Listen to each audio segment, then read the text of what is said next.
Baiklah, bersyukur kepada Allah kita ucapkan bimbinganlah Allah terhadap tubuh yang pada kesehatan ini.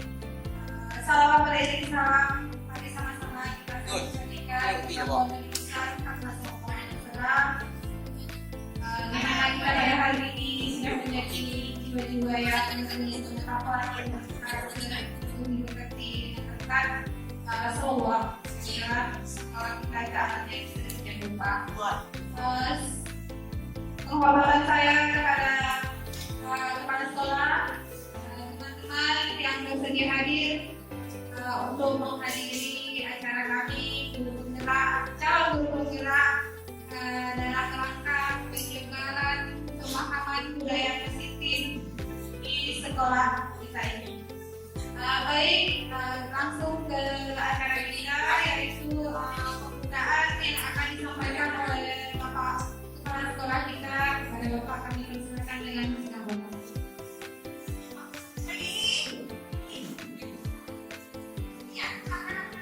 Assalamualaikum warahmatullahi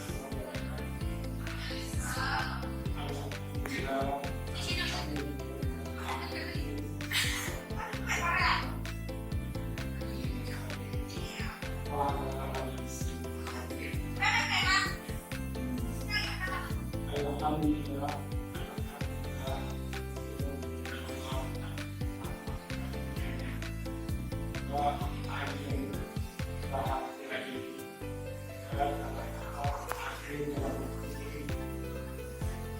Dengan atau acara yang dilaksanakan oleh calon yang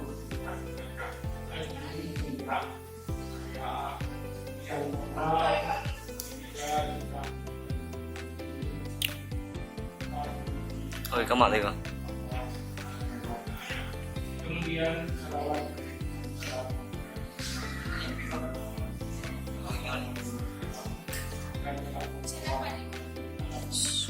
yang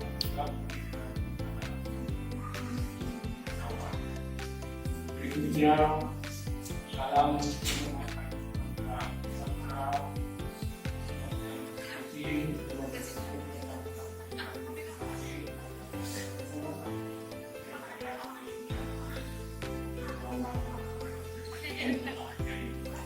adapun acara penyebaran pemahaman positif belum kita inikan acara tersebut. Namun kami memastikan bahwa ada pula guru yang berfungsi dalam mengikuti calon guru penggerak. Mungkin di dalam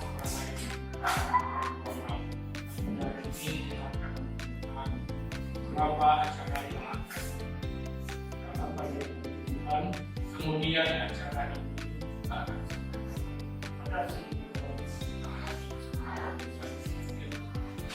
SMA kemudian perlu kami sampaikan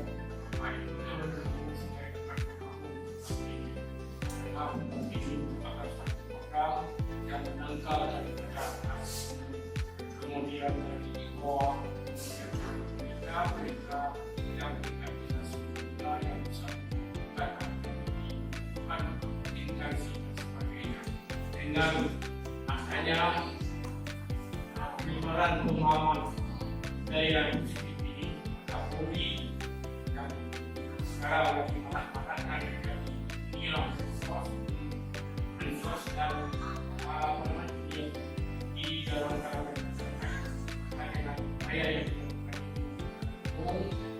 kemudian perlu juga partisipasi kita. Partisipasi dalam hal ini perlu kita perlu kolaborasi menyesuaikan keadaan yang jadi sesuatu masalah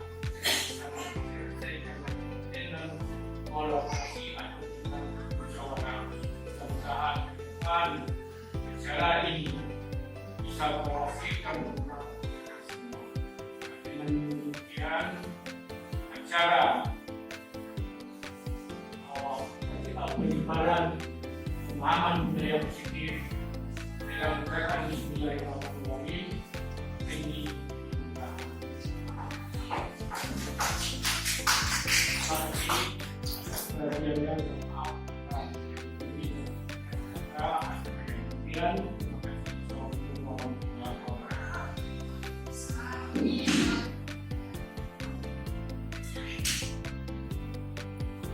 Baik, terima kasih kami ucapkan kepada kepala sekolah yang sudah menyampaikan kata-kata dari pembukaan.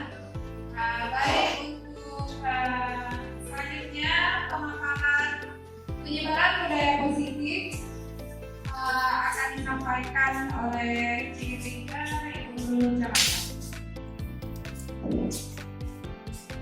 Assalamualaikum warahmatullahi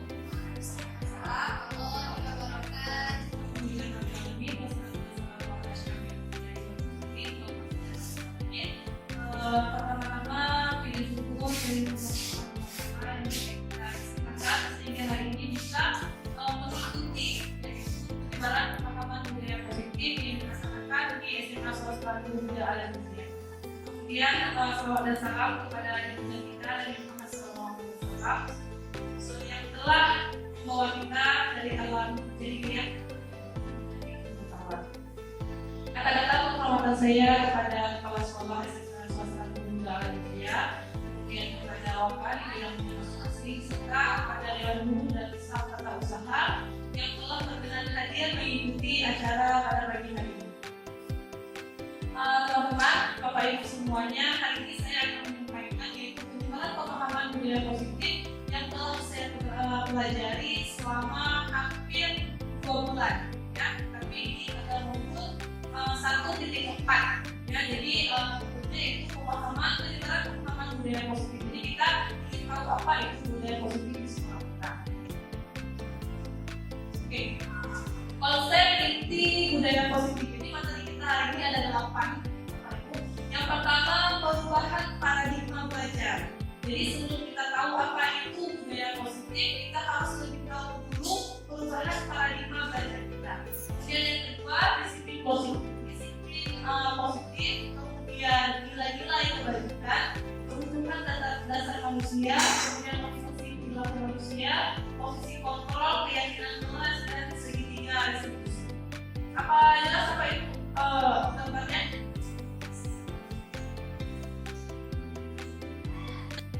Oke, kita lanjut. Yang pertama kita akan mengetahui dulu pembelajaran dengan paradigma baru. Jadi kan tadi judulnya perubahan paradigma. Paradigma itu adalah pendidikan paradigma lama. Kita tahu paradigma lama menempatkan siswa sebagai objek pembelajaran. Nah, dulu kita beranggapan bahwa siswa itu sebagai objek pembelajaran. Tapi bukan individu yang aktif mengkonstruksi pengetahuan dan menemukan makna belajarnya sendiri.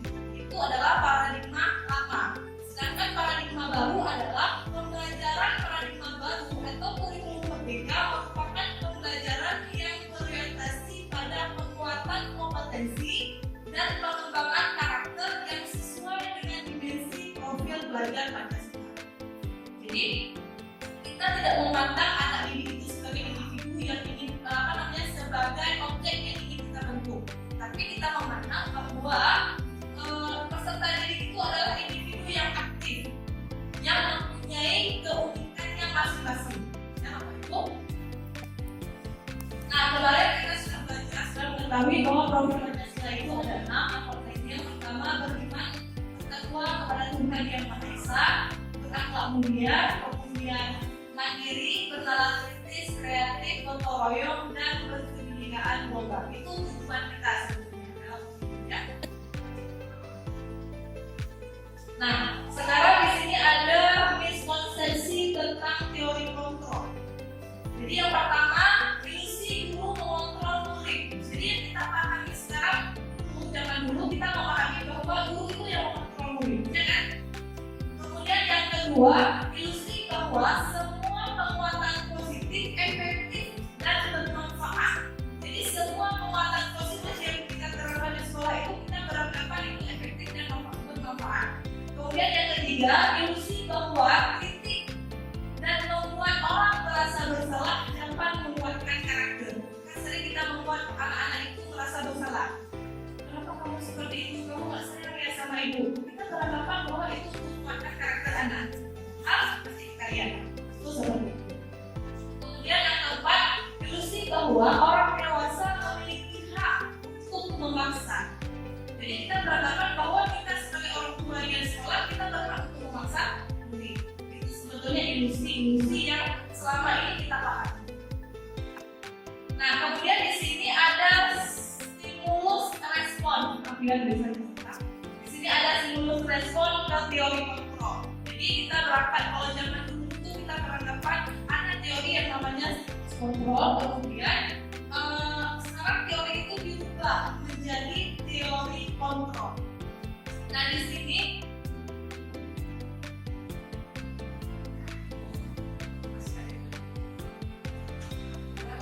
stimulus respon tentang dunia ada realitas kebutuhan kita sama. Itu teori yang dulu ya. Sekarang kalau teori kontrol, realitas atau kebutuhan kita berbeda. Jadi jangan kita samakan kebutuhan kita itu sama dengan kebutuhan anak. Karena jelas kebutuhan manusia itu berbeda. Kemudian yang kedua, semua orang melihat hal yang sama. Sedangkan teori kontrolnya adalah setiap orang memiliki gambaran yang berbeda.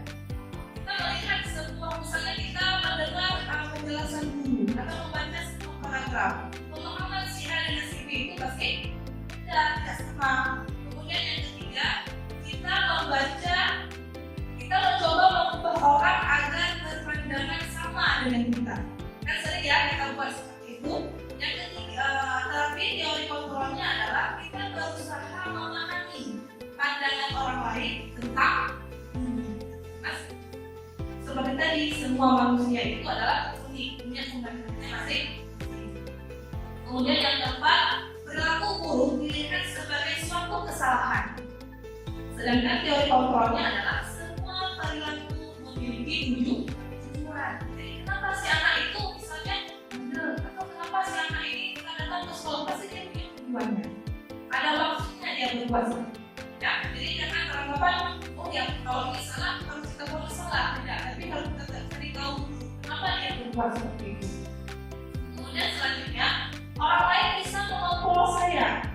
Teori kontrolnya hanya ada yang bisa mengontrol diri Anda.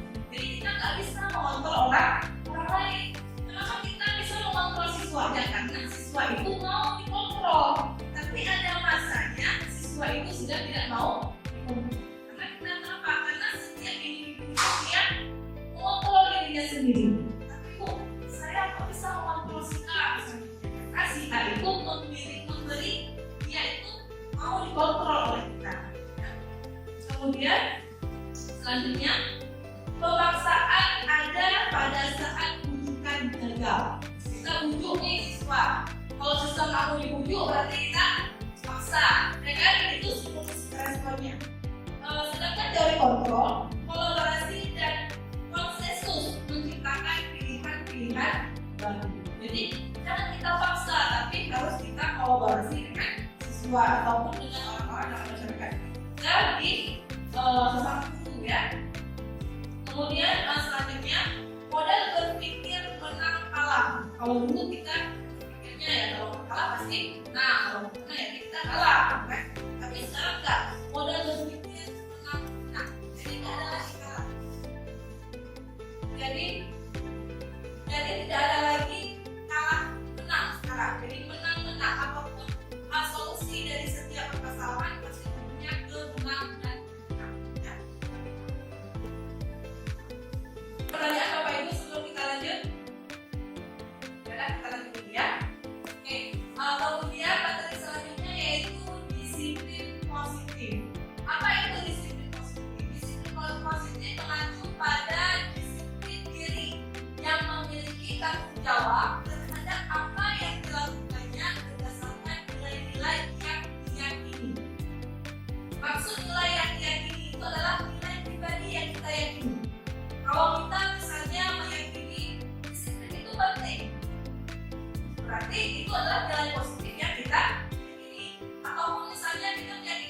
Stimulus yang itu penting.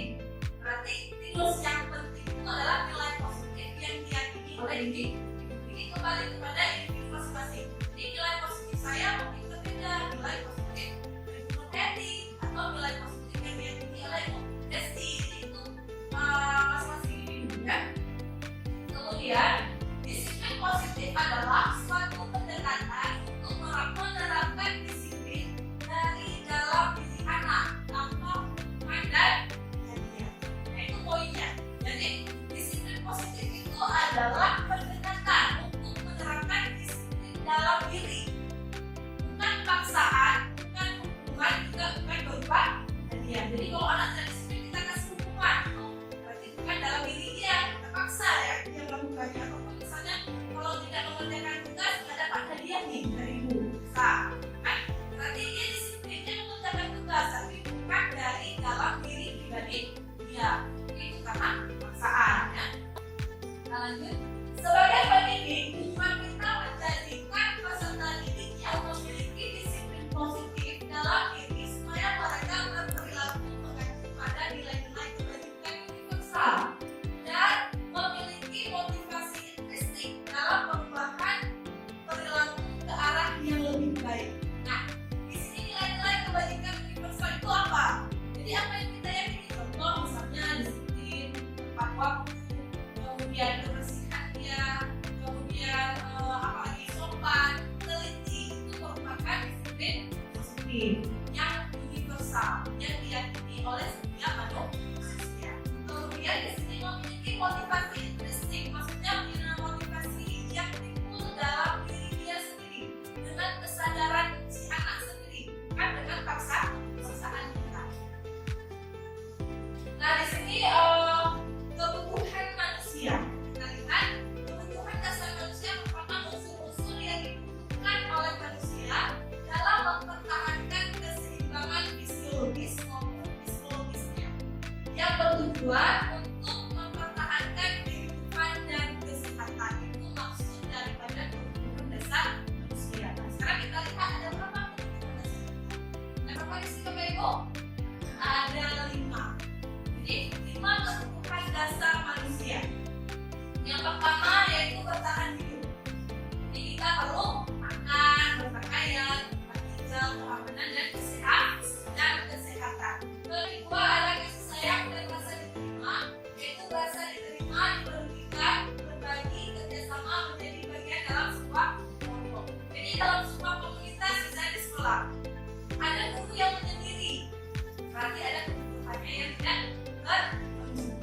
Ataupun di kelas ada siswa yang sendiri, mana mau berkawan, berarti ada kebutuhannya yang belum terpenuhi.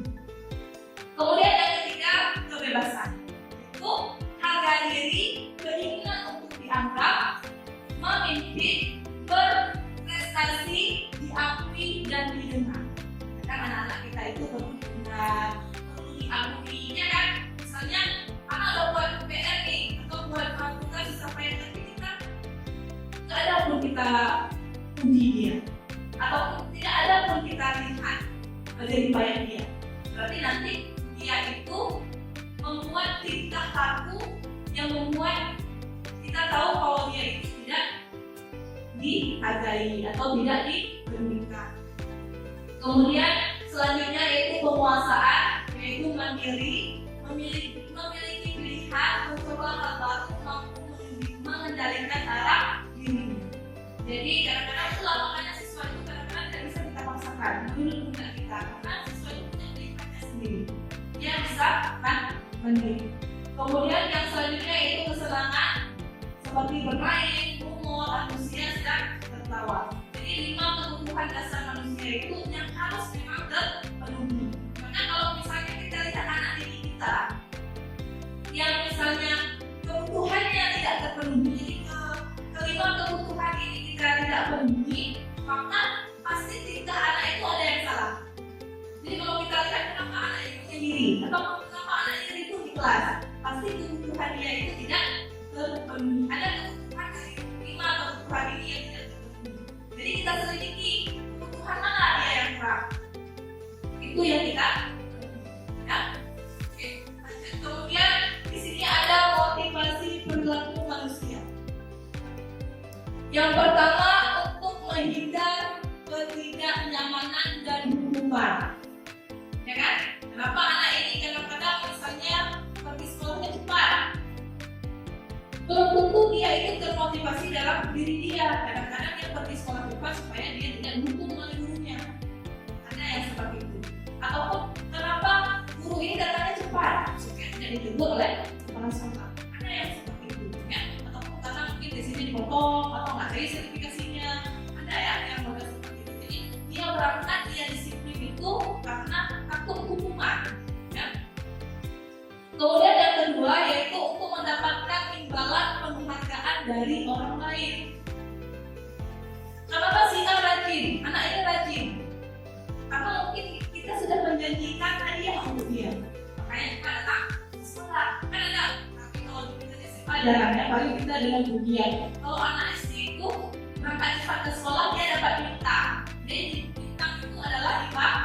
Atau siapa yang cepat mengerjakan tugas dikasih permen. Jadi dia cepat mengerjakan tugas memang, tapi itu bukan karena kesadaran diri sendiri, tapi karena motivasi dia untuk mendapatkan hadiah. Ya. Maka guru juga seperti ini, kita nggak bicara anak-anak ya. Guru juga seperti itu, mungkin datang cepat ke sekolah karena mendapat hadiah dari kepala sekolah. Ada yang seperti itu, mudah-mudahan kita tidak ada ya. Jadi yang ketiga yaitu untuk menjadi orang yang mereka inginkan dan menghargai diri sendiri dengan nilai-nilai pastinya dari dalam diri. Kenapa saya disiplin? Ya karena saya ingin memperbaiki diri, karena saya ingin membuat karakter saya baik. Jadi itu timbul dalam diri sendiri, bukan karena mau dihukum atau bukan karena imbalan. Kemudian selanjutnya, nah di sini ada perbedaan hukuman, konsekuensi dan restitusi.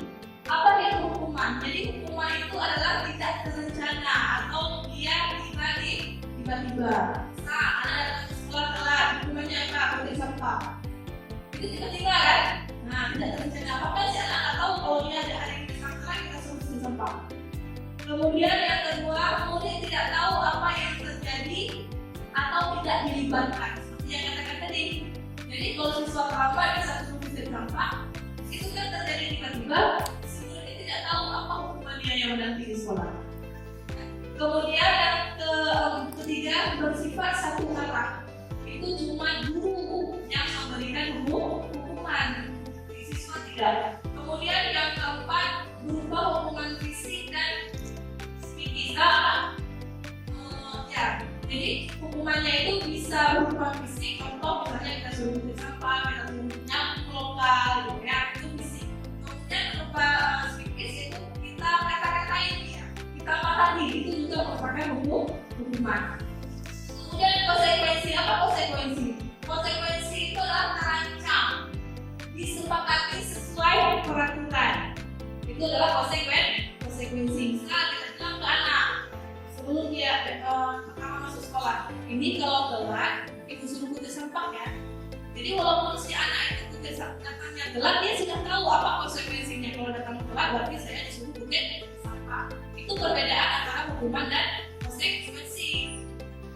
Kemudian murid tetap dibuat tidak nyaman, walaupun dia tahu konsekuensinya apa, datang terlambat harus kutip sampah, tapi dia tetap tidak nyaman. Kemudian yang ketiga, sikap guru selalu memonitor siswa. Jadi guru itu tugasnya juga monitor anak siswa. Kalau salah dikasih konsekuensinya apa, gitu kan?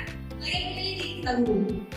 Oke, kemudian restitusi. Restitusi itu apa? Proses menciptakan kondisi bagi murid untuk memperbaiki kesalahannya.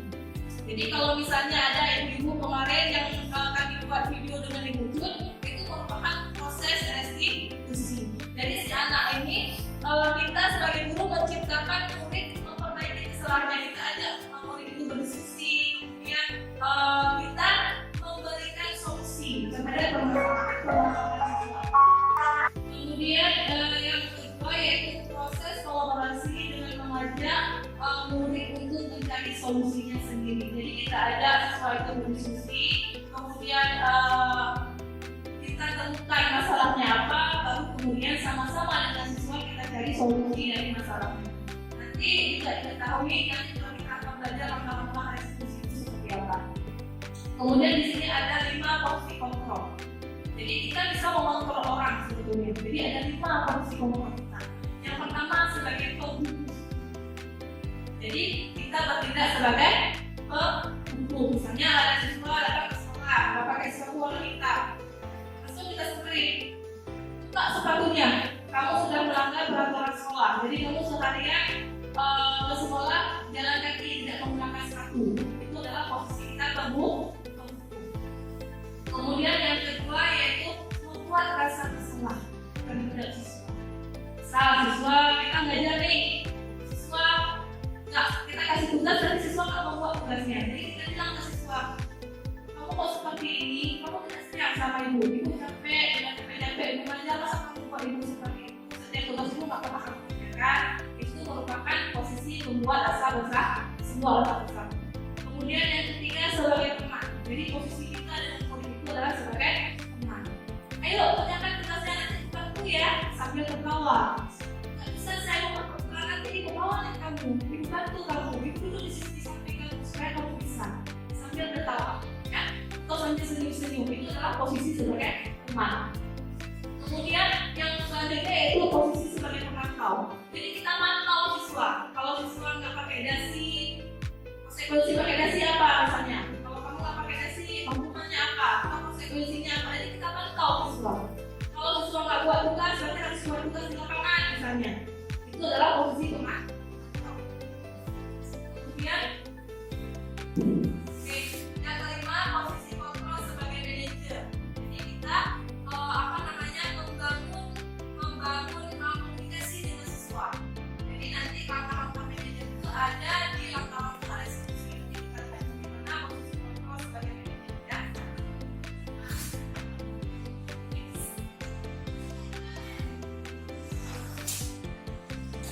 Contohnya yaitu contoh penerapan 5 posisi kontrol buku. Kasusnya siswa tidak memakai sepatu saat pergi sekolah. Ya.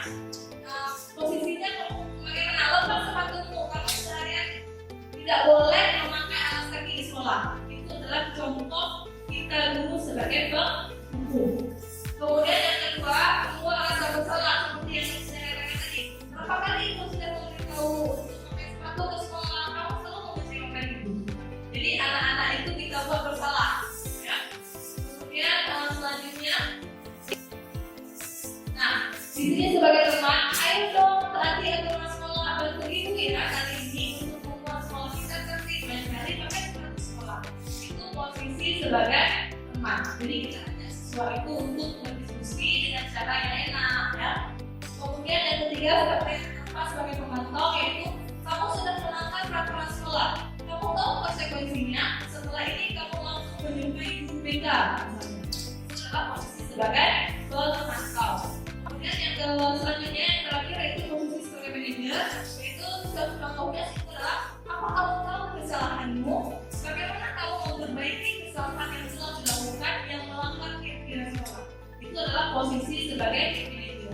Nah kemudian walaupun kelima posisi kontrol ini kita dulu bisa memakai kelima posisi kontrol, baik sebagai pembungkus, baik sebagai teman, membuat rasa bersalah, boleh kita pakai kelima-limanya. Tapi yang lebih bagus dan kita pakai adalah posisi kontrol sebagai manajer. Ya, pembungkus boleh, tapi dikurangi. Kalau sudah tahu dikurangi karena itu tidak berefek bagus kepada anak. Teman juga bagus, tapi tidak efeknya tidak bagus. Jadi kadang-kadang anak itu kalau kita ajak sebagai teman, dia mengejar ataupun nanti dia terbiasa tidak mandiri, merasa kita kalau misalnya kita sekali tidak membantu dia itu merasa ditinggalkan. Ya? Tapi kita bangun komunikasi dengan anak melalui pendekatan posisi kontrol manajer tadi.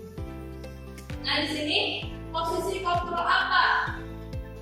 Apakah aku dari teman-teman sebutkan gimana coba kalau orang tua tahu kamu membuat begini, itu posisi kontrol apa teman-teman?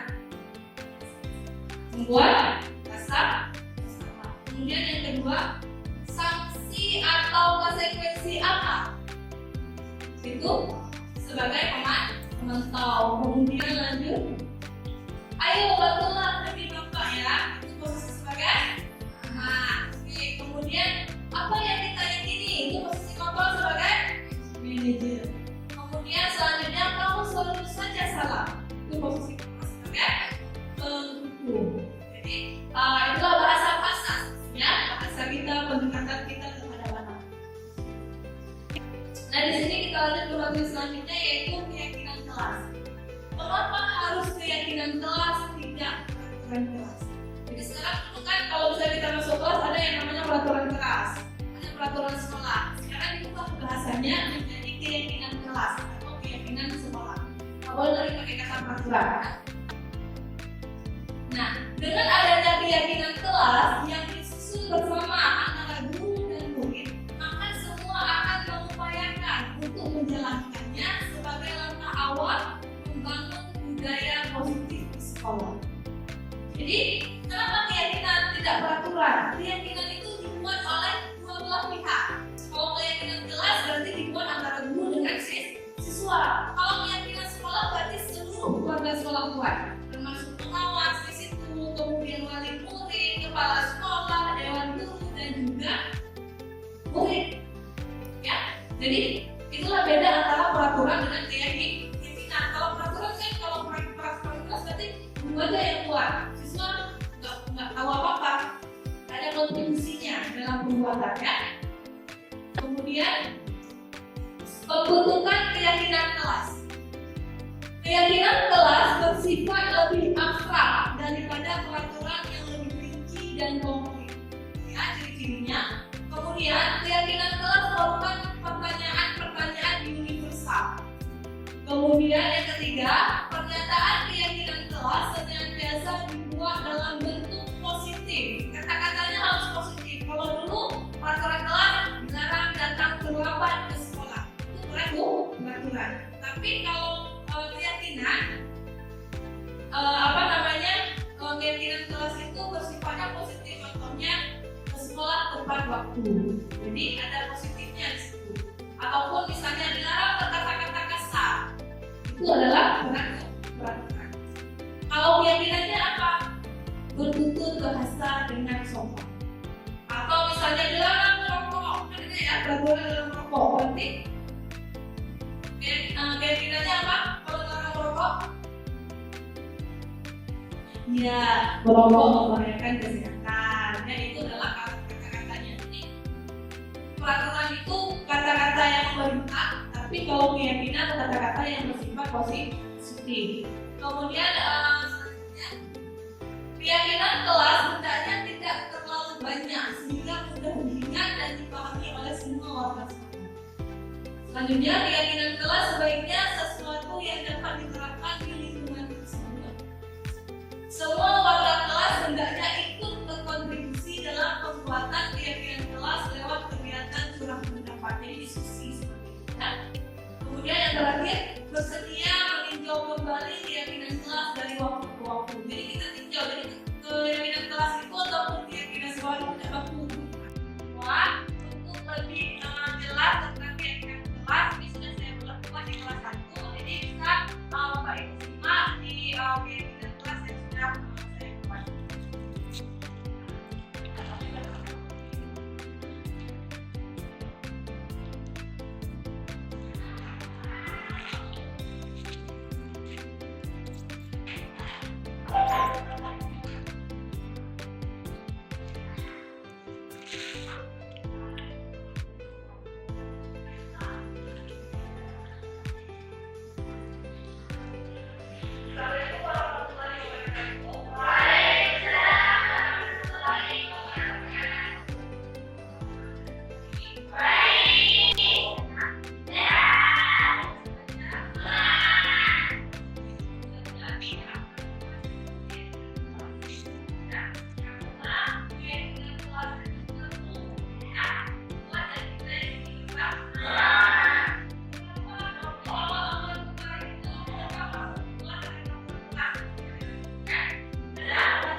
Jadi ulangi kita punya peraturan kelas ada 5.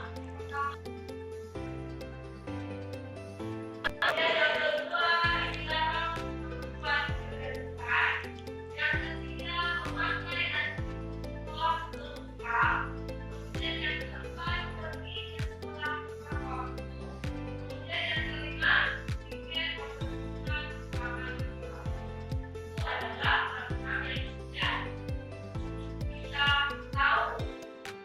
Nah, tapi sekarang mari sama-sama kita ubah peraturan ini menjadi keyakinan.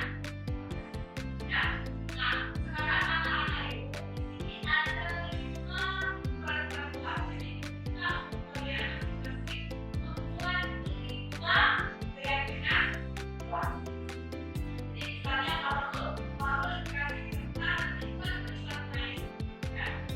keyakinan. Jadi kita ambil mana yang cocok, yang lebih bagus dengan lagi. Nah, misalnya kalau satu orang dapat kita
selanjutnya di sini ada segitiga restitusi.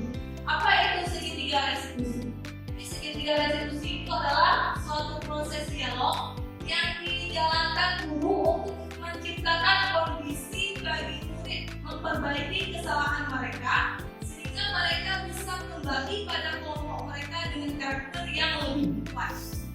Jadi di sini ada 3 langkah restitusi. Yang pertama yaitu menstabilkan identitas. Ya, kemudian yang kedua, validasi tindakan yang salah. Kemudian selanjutnya menanyakan keyakinan. Jadi teman-teman kalau mau lebih tahu tentang langkah-langkah restitusi ini, silakan boleh buka di YouTube saya. Di situ ada simulasinya yang kami buat kemarin ya.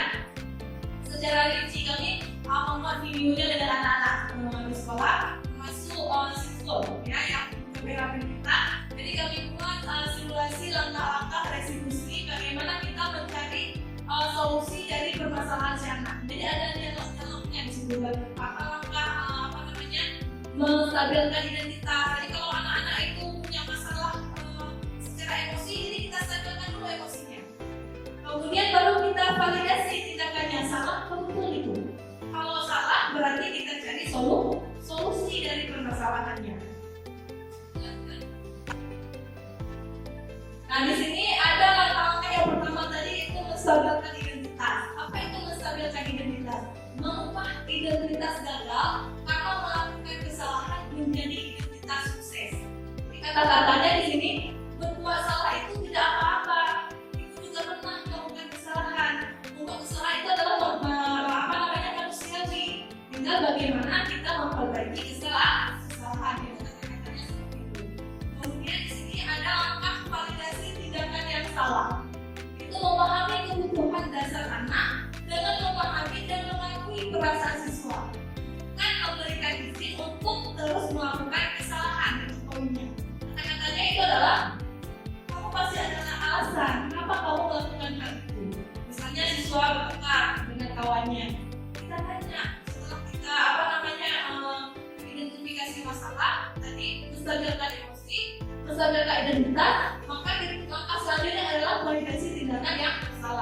tanya, kamu bertengkar dengan si A misalnya, pasti punya alasan kan kenapa kamu bisa bertengkar. Jadi kita tanya, kita gali dia. Kemudian kamu melakukannya karena mau mempertahankan hal yang lebih penting begitu. Padahal kamu bisa melakukan hal yang lebih buruk dari ini, tapi dibubarkan, kamu tidak melakukan. Jadi seakan-akan kita dukung, padahal tidak kita dukung. Itu yang maksud dengan validasi tindakan yang salah. Misalnya si A bertengkar dengan si B, si A menolak si B. Jadi kita buat, kamu punya alasan kan kenapa kamu menolak si A? Dia cerita, ya Bu, saya kan bertengkar dengan dia, saya begini gitu. Kita mempertahankan harga diri kita supaya tidak diejek, itu merupakan hal yang wajar. Tapi bangga sama kamu tidak melakukan lebih dari itu. Kamu tidak memukul si A, atau kamu tidak misalnya kamu apain si A, jadi cuma ditolak, kan? Jadi kita walaupun kita dukung, tapi kita bawa dia sesuai kekuatan dia. Kemudian selanjutnya itu menanyakan keyakinan, itu menunjukkan keyakinan anak dengan keyakinan positif yang diyakini. Ya, apa keyakinan kelas kita? Nilai-nilai apa yang telah disepakati bersama? Kamu ingin menjadi orang yang seperti apa? Apa kamu bersedia untuk memperbaiki kesalahan ini? Misalnya dia bertengkar tadi. Kita tanya, apakah keyakinan bertengkar itu sudah sesuai dengan keyakinan kita? Oh, saya tidak Bu, saya tidak boleh bertengkar, saya harus menghargai teman. Ya, bagus, kita buat seperti itu. Kemudian kita tanya lagi, kira-kira untuk memperbaiki kesalahan kamu, apa yang kamu lakukan? Oh, saya minta maaf Bu, saya akan lebih bersabar, menahan emosi ya seperti itu. Jadi si anak bermasalah, kemudian kita diskusikan sehingga yang menemukan solusinya juga anak. Ya, kita cuma membangun.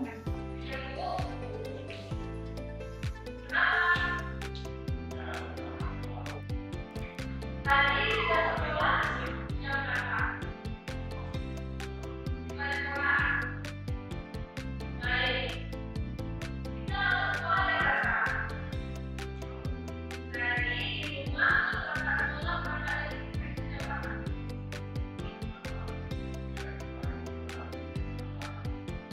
Baik, untuk setiap orang pasti pernah berapa?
Di sini penutupnya, sebetulnya ini bukan penutup, cuma di sini ada kata-kata yang bagus, ya. Saya kutip dari saya kutip pas di sini. Saat kita berulang kali menjanjikan hadiah kepada anak-anak, akan berperilaku bertanggung jawab, atau kepada seorang murid akan mempelajari sesuatu yang baru, atau kepada seorang karyawan akan melakukan pekerjaan yang berkualitas, sebetulnya kita sedang berasumsi mereka tidak dapat melakukan, atau mereka tidak akan memilih untuk melakukan. Jadi kalau kita berharapan gini, anak-anak kalau misalnya cepat selesai nulis kasih hadiah ya, kasih permen, sebetulnya di pikiran kita sudah tertanam anak-anak tidak mau menulis, atau anak-anak tidak bisa menulis, gitu kan? Sehingga kita pacu motivasi memotivasi dia dengan permen tadi, dengan hadiah supaya dia mau. Ya, Bapak Ibu jangan seperti itu lagi. Ya, karena ada istilah sekarang terhubung dengan penghargaan. Jadi penghargaan itu sebetulnya hukuman, karena dia termotivasinya karena kita dorong, bukan dari dalam diri. Jadi mungkin ini saja yang dapat saya sampaikan. Artinya apa? Budaya positif itu terbentuk dari nilai-nilai positif yang kita ya.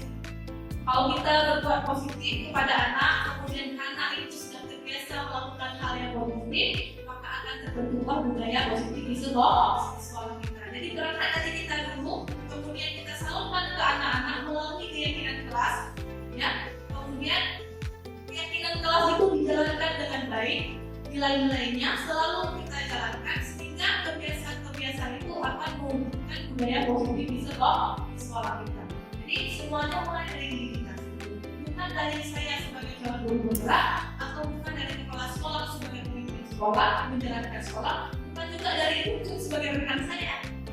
Tapi dimulai dari kita pribadi, karena namanya aja guru penggerak.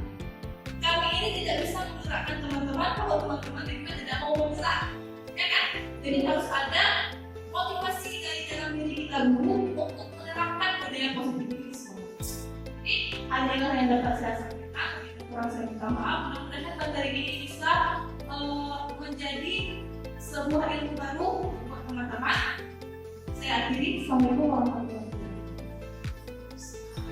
Yang saya dengarkan pemaparan Ibu Guru dari pertama tadi, saya mulai penasaran apakah keyakinan kelas itu kita sepakati satu keyakinan yang dibuat oleh satu orang guru bersama murid, atau setiap guru membuat keyakinannya masing-masing bersama murid dan masing-masing meyakini keyakinannya sendiri, atau satu keyakinan itu kita bersamai gitu.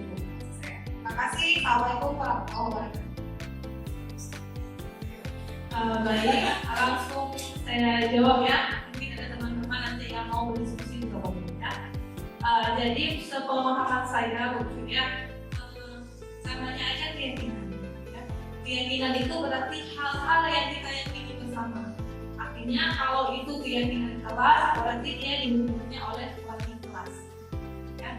Jadi setiap wali kelas, mungkin ini sudah pertengahan tahun ajaran, tapi kita sarankan bahwa keyakinan kelas itu dibentuk awal tahun sebelum mulai pembelajaran. Jadi yang ada namanya keyakinan kelas, berarti keyakinan kelas itu dibentuk oleh guru wali kelas dengan siswanya. Kemudian seperti kata Ibu tadi, apakah semua guru itu tergantung lagi Ibu. Kalau misalnya Ibu di sini di kelas punya peraturan sendiri, berarti ada yang namanya peraturan guru matematika. Jadi setiap masuk guru matematika, peraturan itu yang diyakini, kita yakini. Juga dibuat dengan murid. Misalnya saya guru fisika, jadi saya sering itu awal tahun pelajaran, dulu saya belum tahu keyakinan kelas. Jadi kita bentuk adalah peraturan pada saat guru fisika masuk. Ada ya, tentang tepat waktu, baju sopan, setiap tugas dibuat, itu adalah peraturan. Jadi dari peraturan itu kita ubah menjadi keyakinan. Kalau guru pelajaran itu membentuk keyakinan sendiri tidak masalah. Berarti pada saat guru matematika masuk di kelas itu berlaku peraturan guru matematika. Kalau guru bahasa Indonesia masuk, guru bahasa Indonesia ini membentuk keyakinannya sendiri. Berarti pada saat proses pembelajaran bahasa Indonesia berlaku keyakinan guru bahasa Indonesia yang dibentuk bersama siswa, gitu ya. Keyakinan kelas itu kapan berlakunya? Ini secara umum, berarti kelas itu punya peraturan, punya keyakinannya sendiri. Walaupun di dalam keyakinan kelas itu ada keyakinan per guru mata pelajaran. Tapi kalau misalnya keyakinan kelas itu sudah mewakili keyakinan dari guru-guru mata, berarti tidak perlu dibentuk lagi, cukup dengan keyakinan kelas. Apakah ada yang lain mungkin yang menambahkan?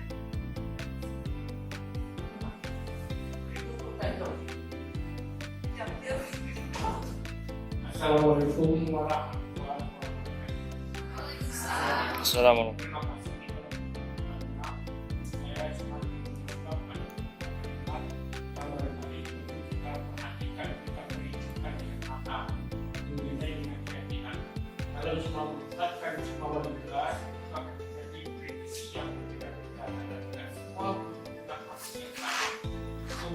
fungsinya supaya persepsi bisa melibatkan semua dewan guru, kemudian pengawas dan siswa beserta dengan komite melalui dewan pengawas supaya keyakinan sekolah yang kita buat bisa diterima semua pihak dan ada kerjasama mulai dari kelas 10 sampai dengan kelas 12.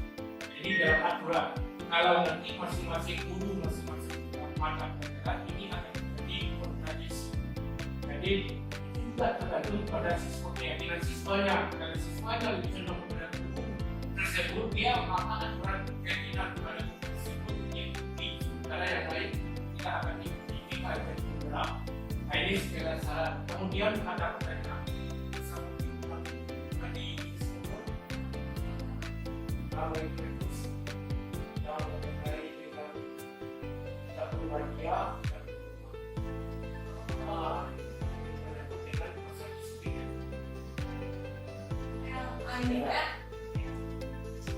Jadi pertanyaan mengenai dengan kalau dalam barangkali dengan sehari dan disiplin siswa, tentu dalam aturan CDA program yang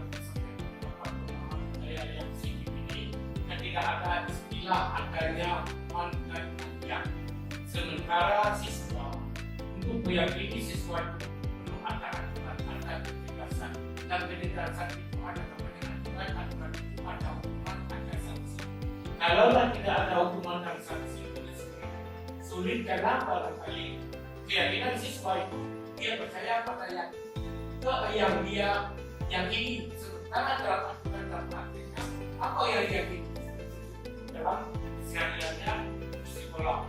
Maka kalau apa pendapat saya atau perlu kita koreksi kembali bahwa hukuman itu perlu, sanksi itu perlu, cuma sifatnya jangan kekerasan fisik, tapi sifatnya menjadi solusi yang kita buat nanti perlu kita buat itu adalah kesamaan semua guru bahwa untuk mengatasi masalah tingkat disiplinan supaya siswa yakin dengan kedisiplinan, maka kita rancang satu aturan.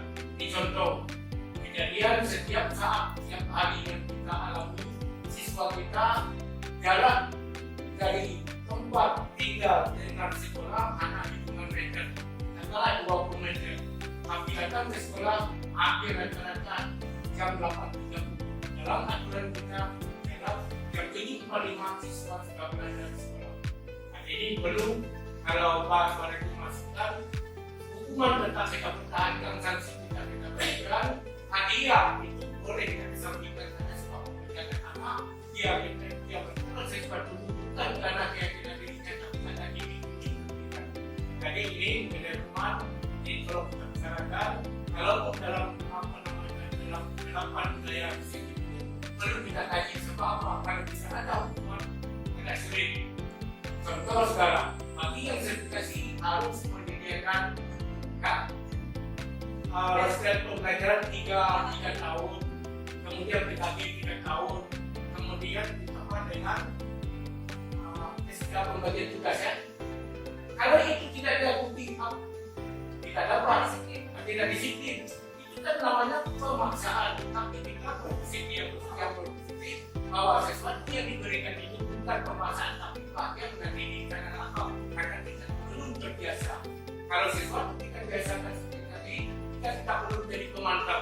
Karena kita semua ini adalah jamuka. Kita akhirnya kita bersihkan, kita jaksanya. Kita semua ada pada diri kita mau kita baik dan kita baik. Itu 100% ada pada diri kita. Tapi untuk membangun diri, keyakinan diri perlu proses. Demikian, terima kasih. Assalamualaikum warahmatullahi wabarakatuh.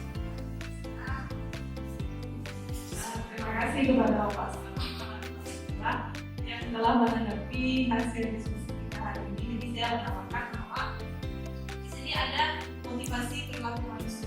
Ya. Jadi perilaku manusia itu bisa kita lihat apakah perilaku itu dia karena dia sadar dia mau melakukan seperti itu, atau karena di sini ada motivasi ekstrinsi, jadi motivasi dari luar. Dia mengerjakan sesuatu itu karena hukuman atau dihukum atau karena dia teriming-iming dengan hadiah. Jadi Jadi betul seperti Bapak Kepala Sekolah tadi katakan bahwa kadang-kadang disiplin itu perlu menghukum, Pak ya. Nah, contoh misalnya guru itu jarang bahkan mungkin tidak ada yang membuat perangkat pembelajaran. Jadi bagi guru-guru yang sertifikasi info untuk membuat perangkat pembelajaran selama 3 tahun supaya cair sertifikasinya. Itu bentuk hukum sebetulnya. Kenapa dibuat seperti itu? Karena guru ini belum ada kesadaran dari diri. Kalau itu wajib sebetulnya membuat perangkat pembelajaran sebelum dia masuk ke kelas. Ya. Nah, sebetulnya Bapak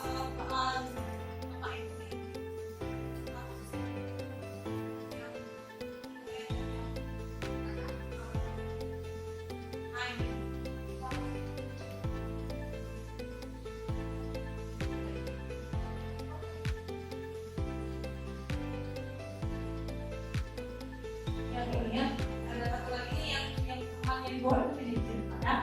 Nah, di sini kan ada 5 posisi kontrol, penghubung, kemudian membuat rasa bersalah, teman, kemudian sebagai pemantau dan sebagai manajer. Sebetulnya Bapak, kelima posisi kontrol itu bisa kita gunakan. Nah, kita bisa menghukum siswa, kita bisa membuat siswa itu merasa bersalah, kita bisa menjadi teman untuk siswa. Kemudian kita bisa menjadi pemantau dan kita bisa sebagai manajer siswa, bahkan kepada sesama guru, ya kan? Nah, di sini memang 5 posisi kontrol itu bisa kita gunakan, tapi ada pilihannya. Yang mana yang paling bagus di antara kelima itu? Kalau misalnya kami sepakati bahwa yang bagus itu posisi manajer. Kenapa? Di posisi manajer itu tersangka masalah ini dia menyadari kesalahannya, kemudian dia mencari tahu solusi dari masalahnya sehingga dia memperbaiki kesalahan yang telah dia buat. Itu posisi manajer. Nah, tapi kan tidak mungkin selamanya posisi manajer itu bisa kita pakai, Pak. Kadang-kadang kita juga perlu posisi sebagai penghukum untuk menghukum siswa. Mungkin sekali, 2 kali, 3 kali kita pakai posisi manajer relevan siswa kita. Yuk kita beralih ke posisi pemantau. Relevan juga beralih sebagai posisi teman atau membuat rasa bersalah. Kalau bisa menghukum itu terakhir kita lakukan. Nah, seperti itu ya. Yang diharapkan di 5 posisi kontrol ini yaitu manajer. Manajer ini merupakan posisi kontrol terbaik karena kita mendapatkan solusi dari masalah siswa dan tidak menyakiti hati siswa. Kemudian permasalahan-permasalahannya pun kita pandang sebagai hal yang wajar dan lebih spesifik dilakukan, tetapi tidak memberikan kesempatan untuk siswa itu membuat kesalahan itu berulang kali. Demikian dari saya dan pada manfaatnya. Terima kasih.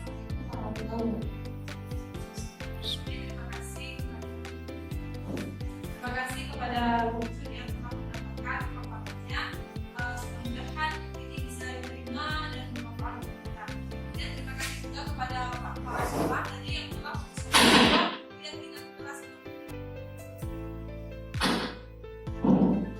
bahwa keyakinan kelas itu harusnya lebih baik, Pak ya, dibuat oleh seluruh warga sekolah, baik itu siswa, komite yang mewakili murid, kemudian kepala sekolah, wakil kepala sekolah dan kepala sekolah itu memang lebih baik, sehingga keyakinan kelas itu berubah menjadi keyakinan sekolah yang diyakini oleh seluruh warga sekolah. Jadi tidak berlaku untuk siswa saja, jadi semua perangkat sekolah diberlakukan. Ya. Kemudian mungkin ada di antara teman-teman guru yang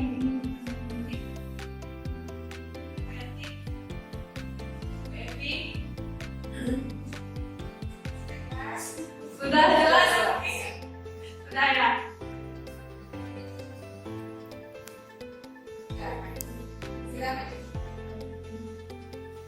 Jadi terima kasih atas pertemuan teman-teman hari ini. Mudah-mudahan apa yang kita sampaikan, apa yang kita diskusikan bisa kita terapkan kepada siswa-siswa kita. Saya yakin kita ini mampu kalau kita mau. Kecuali kita sudah tahu tapi tidak mau berbuat. Walaupun perubahannya itu tidak seperti kita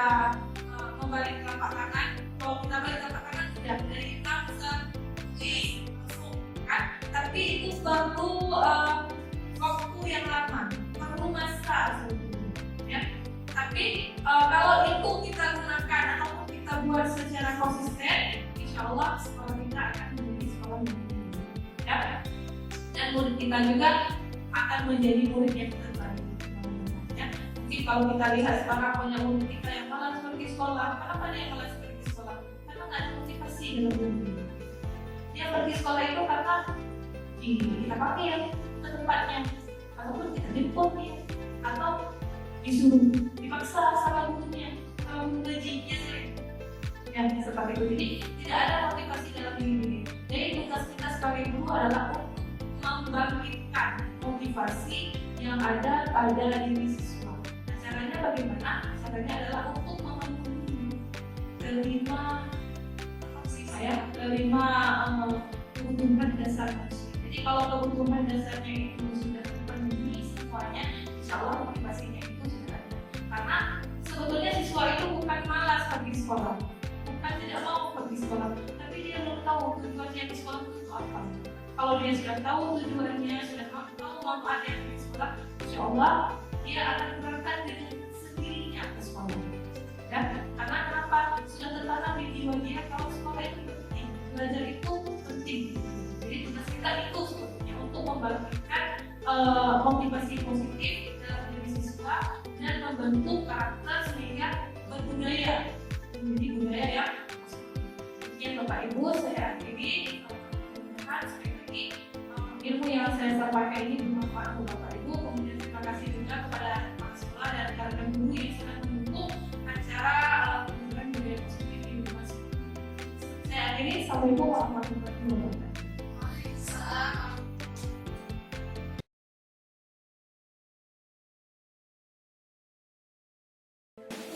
Assalamualaikum warahmatullahi wabarakatuh. Waalaikumsalam warahmatullahi wabarakatuh. Apa kabar anak ibu hari ini? Baik. Sehat? Sehat. Semangat belajar? Semangat. Nah, tapi sebelum belajar kita akan buat dulu keyakinan kelas, ya. Karena keyakinan kelas itu perlu untuk kita buat dan kita yakini bersama. Kenapa waktu awal-awal kemarin itu ibu datang masuk ke kelas ada peraturan kelas untuk pelajaran ibu kan? Ada peraturan kelasnya? Ada. Nah sekarang peraturan kelas yang sudah ibu tetapkan kemarin itu kita ubah dia menjadi keyakinan kelas. Kenapa diubah? Karena peraturan itu cuma sepihak apa mau ibu, ya kan? Terhadap kalian anak-anak ibu. Nah sekarang dari peraturan itu tadi kita ubah menjadi keyakinan kelas supaya nilai-nilai yang ada pada keyakinan kelas itu bisa kita tanam pada diri kita sendiri sehingga memotivasi kita untuk lebih rajin, lebih teliti, lebih tertib datang ke sekolah. Bisa? Bisa. Jadi sebelum itu kita tulis dulu nanti apa peraturan kelas kita kemarin, ya. Masih ingat dengan peraturan kelas kita? Masih. Masih. Kita tes, ya. Di sini ada peraturan.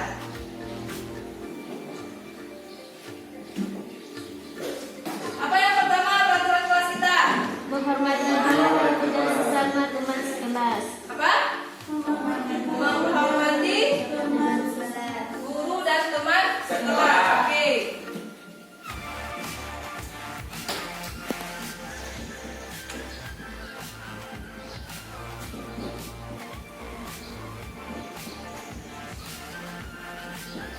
Yang kedua apa lagi?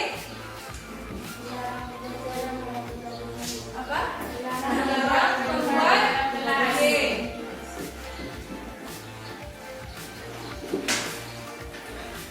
Larang membuat kegaduhan, ya.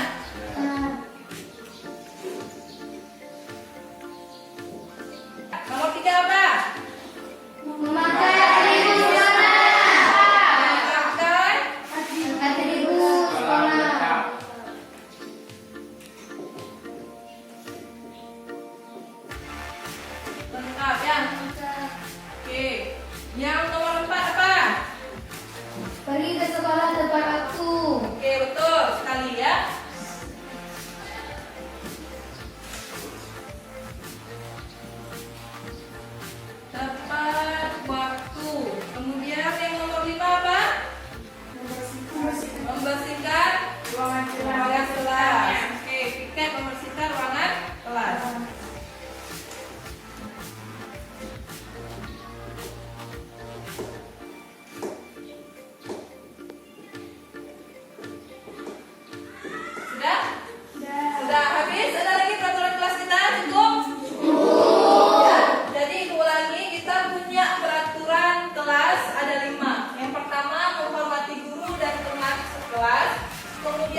Ditulis, diubah, peraturan kelas itu diubah menjadi keyakinan kelas dengan bahasa yang positif, ya.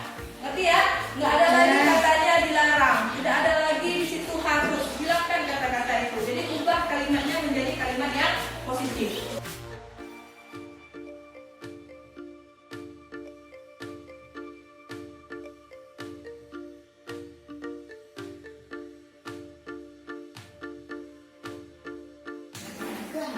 Oke, sudah ya? Sudah semua? Sudah. Kalau sudah, mari kita lihat ya, yang mana kata-katanya yang lebih bagus untuk kita pakai menjadi keyakinan kita, ya. Yang pertama di sini peraturannya menghormati guru dan teman sekelas. Keyakinannya saling menghormati dan saling menghargai terhadap guru maupun teman sekelas. Oke, bagus ya. Kemudian di sini saling menghormati dan menghargai. Yang nomor 3, saling menghormati dan saling menghargai. Yang mana yang kita pakai di antara ketiga ini? Yang nomor 1, saling menghormati dan saling menghargai terhadap guru maupun dengan teman sekelas. Berarti yang ini yang kita pakai ya? Oke, yang ini kita pakai. Buat sini. Itu sudah clear. Kemudian yang nomor 2, dilarang membuat kegaduhan. Keyakinannya yang pertama, menciptakan suasana yang nyaman dan tentram. Nomor 2, dilarang membuat kegaduhan. Ya, keyakinannya menciptakan suasana yang nyaman dan tenang. Kalau yang nomor 1 tadi nyaman dan tentram. Nomor 2, nyaman dan tenang. Nomor 3, menciptakan suasana damai dan tentram. Yang mana kita pakai? Damai dan tentram. Ini kita lihat dulu. Membuat kegaduhan berarti damai dan tentram. Kita coba ya. Berarti nomor 2 ini ya. Sudah clear? Kemudian nomor 3, memakai atribut sekolah lengkap. Kita lihat di sini. Berpakaian yang rapi dan sopan. Nomor pertama. Nomor kedua, tidak boleh memakai sandal. Itu peraturan ya. Ini kita eliminasi nih satu ya. Tidak sesuai. Kemudian di sini nomor 2, berpakaian rapi. Nomor ketiga, berpakaian rapi dan sopan. Yang mana kita pakai? Berpakaian rapi dan sopan. Berarti 2 ini kita eliminasi sementara ya. Oke. Tidak salah, betul. Cuma bahasanya yang kita pakai yang bagus ya. Biar keyakinan kelas kita juga bagus. Oke. Nomor 4, pergi ke sekolah tepat waktu. Nah, kita lihat di sini ada 5 keyakinannya. Di sini menjaga kedisiplinan waktu yang pertama. Yang kedua, pergi ke sekolah pada jam 8.00. Kita masuk sekolah jam berapa? Jam 7.45. Ini kalau kita masuk jam 8.00 udah telat tuh. Udah, ini eliminasi ya. Oke, lanjut nomor 2. Bisa mengikuti pelajaran yang ibu berikan. Oke. Kemudian selanjutnya, menjaga kedisiplinan waktu. Kemudian yang keempat, menepati atau menjaga kedisiplinan seorang siswa. Yang mana?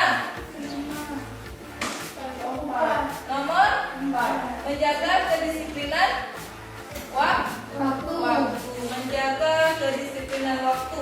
Tapi saran ibu ya, menjaga itu kita coret. Jadi keyakinan kelas kita itu adalah disiplin waktu. Disiplin waktu saja. Bisa? Bisa. Ya, jangan menjaga. Nanti di sini disiplin waktu. Oke. Sudah clear ya? Clear. Sekarang nomor 5, piket membersihkan ruangan kelas. Keyakinannya adalah menjaga kebersihan di dalam kelas. Yang kedua, piket menjaga tugasnya.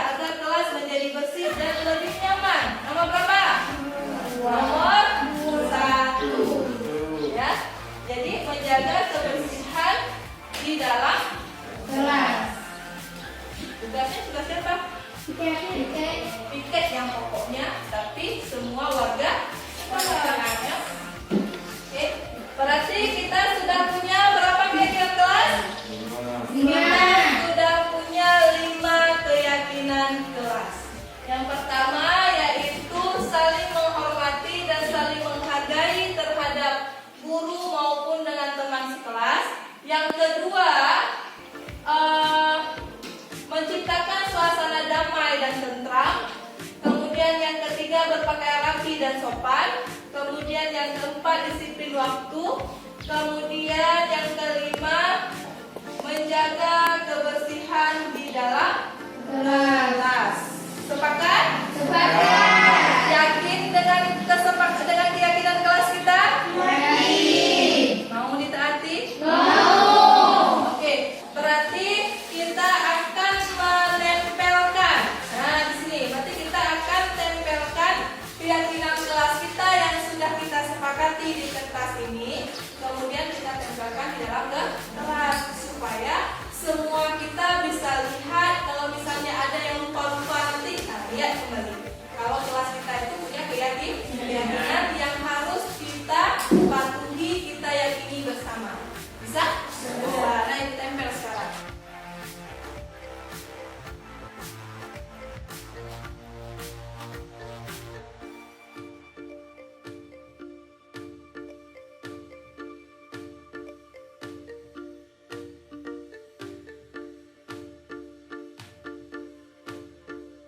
Keyakinan kelas kita sudah kita sepakati. Jadi mudah-mudahan dengan terbentuknya keyakinan kelas ini, ibu maupun kalian itu bisa meyakini dan mematuhi keyakinan kelas. Ada yang ingin ditambahkan?